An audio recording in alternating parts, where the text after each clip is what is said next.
And this was a big critique of mine during COVID and the so-called vaccine debate, and even more recently. But we've seen figures like, Jimmy Dore reference a study from people at Yale. Everybody's making a big deal out of this new study. I don't know if you're aware of it at home, but Yale released a paper, and they found that the vaccine causes lots of the same symptoms long COVID does. And Yale scientists who risk careers to publish bombshell COVID vaccine study issue message to shots victims. Or I saw another clip recently of Joe Rogan citing a study he saw online. Not only that, if you talk to virologists, they say you never vaccinate during a pandemic because it encourages variants. I posted that on Twitter, the study on Twitter, and so many people were attacking me. I'm like, hey, I didn't write the study.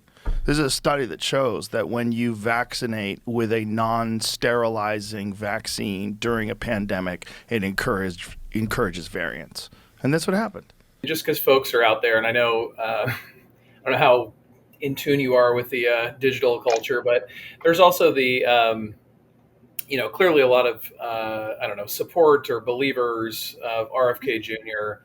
online. And he wrote his book on vaccines. And whenever he's pressed on it, he always makes this defense that, well, look, I forget how many hundreds he claims of peer-reviewed studies to support what I say in this book.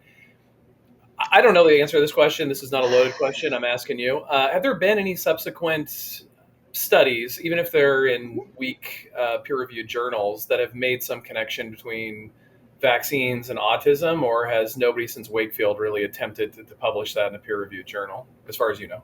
No, there haven't been any studies. And so, we were talking about these particular studies, like connecting the COVID vaccine to they're using vaccine injury syndrome. It's not a medically recognized term really still, but like that cluster of symptoms, those haven't really been published in highly reputable journals either. The Yale study that you'll reference, that's a preprint, has yet to be published. These are all really small populations. So the pattern is they're just looking at very small subsets of populations. There have been studies that have looked at larger populations. And those larger population studies, not connecting to autism, nothing's been able to connect to autism. Autism was diagnosed, like decades and decades before the MMR vaccine was even invented. So no, but there have been other population-based studies that have connected vaccines to